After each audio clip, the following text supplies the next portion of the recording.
And now chapter 24, the philosophy of Sankhya.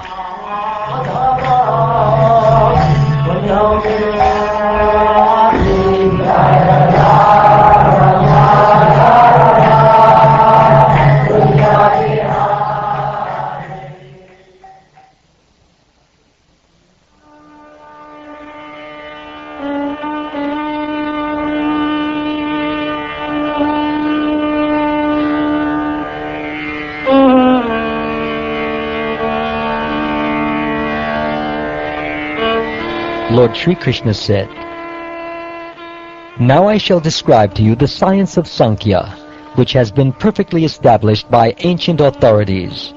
By understanding this science, a person can immediately give up the illusion of material duality.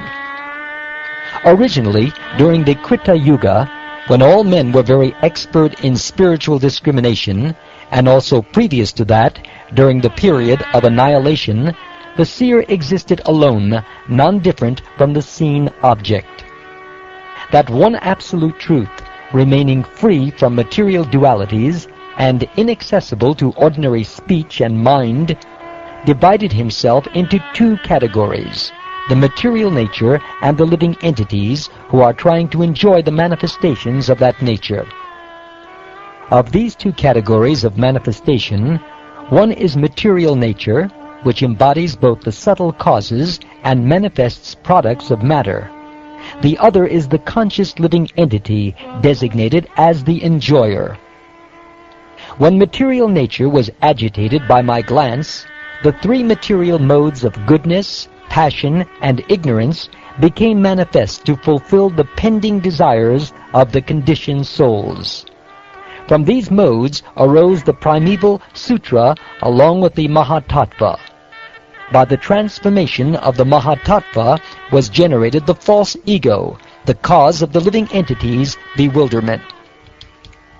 False ego, which is the cause of physical sensation, the senses, and the mind, encompasses both spirit and matter, and manifests in three varieties, in the modes of goodness, passion, and ignorance. From false ego in the mode of ignorance, the subtle physical perceptions, and thus the gross elements, were generated. From false ego in the mode of passion came the senses, and from false ego in the mode of goodness arose the 11 demigods. Impelled by me, all these elements combined to function in an orderly fashion, and together gave birth to the universal egg, which is my excellent place of residence.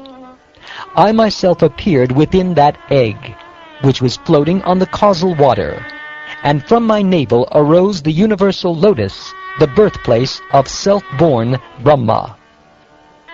Lord Brahma, the soul of the universe, being endowed with the mode of passion, performed great austerities by my mercy, and thus created the three planetary divisions called Bhur, Bhuvar, and Svar, along with their presiding deities. Heaven was established as the residence of the demigods, Bhuvarloka as that of the ghostly spirits, and the earth system as the place of human beings and other mortal creatures.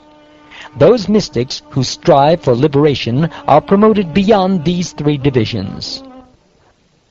Lord Brahma created the region below the earth for the demons and the Naga snakes. In this way, the destinations of the three worlds were arranged as the corresponding reactions for different kinds of work performed within the three modes of nature.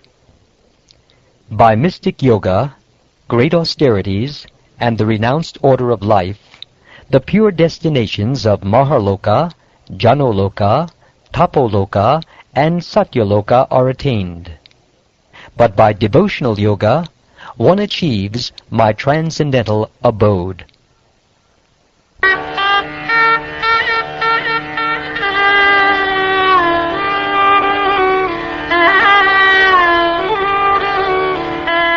All results of fruitive work have been arranged within this world by me, the Supreme Creator, acting as the force of time. Thus one sometimes rises up toward the surface of this mighty river of the modes of nature, and sometimes again submerges.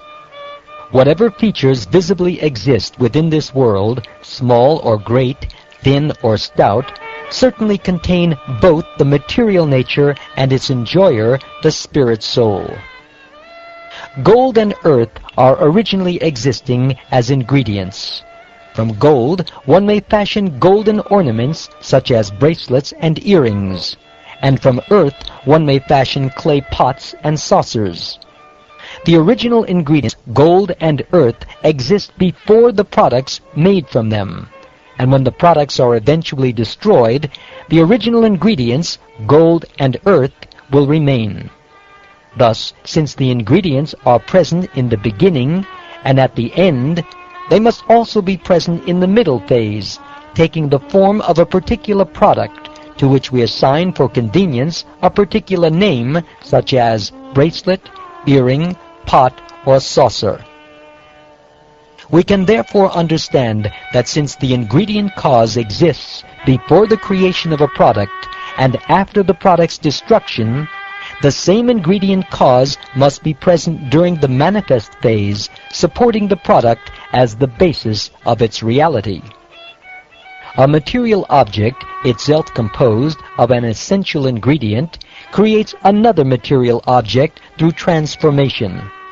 Thus, one created object becomes the cause and basis of another created object. A particular thing may thus be called real in that it possesses the basic nature of another object that constitutes its origin and final state. The material universe may be considered real, having nature as its original ingredient and final state. Lord Mahavishnu is the resting place of nature, which becomes manifest by the power of time. Thus nature, the Almighty Vishnu, and time are not different from me, the Supreme Absolute Truth. As long as the Supreme Personality of Godhead continues to glance upon nature, the material world continues to exist, perpetually manifesting through procreation the great and variegated flow of universal creation. I am the basis of the universal form which displays endless variety through the repeated creation, maintenance, and destruction of the planetary systems. Originally containing within itself all planets in their dormant state, my universal form manifests the varieties of created existence by arranging the coordinated combination of the 5 elements. At the time of annihilation, the mortal body of the living being becomes merged into food. Food merges into the grains, and the grains merge back into the earth. The earth merges into its subtle sensation, fragrance. Fragrance merges into water, and water further merges into its own quality, taste. That taste merges into fire, which merges into form. Form merges into touch, and touch merges into ether. Ether finally merges into the sensation of sound. The senses all merge into their own origins, the presiding demigods, and they, O gentle Uddhava, merge into the controlling mind, which itself merges into false ego in the mode of goodness. Sound becomes one with false ego in the mode of ignorance, and all-powerful false ego, the first of all the physical elements, merges into the total nature. The total material nature, the primary repository of the 3 basic modes, dissolves into the modes. These modes of nature then merge into the unmanifest form of nature, and that unmanifest form merges into time. Time merges into the Supreme Lord, present in the form of the omniscient Mahapurusha, the original activator of all living beings. That origin of all life merges into me, the unborn Supreme Soul, who remains alone, established within himself. It is from him that all creation and annihilation are manifested. Just as the rising sun removes the darkness of the sky, similarly, this scientific knowledge of cosmic annihilation removes all illusory duality from the mind of a serious student. Even if illusion somehow enters his heart, it cannot remain there. Thus I, the perfect seer of everything material and spiritual, have spoken this knowledge of Sankhya, which destroys the illusion of doubt by scientific analysis of creation and annihilation.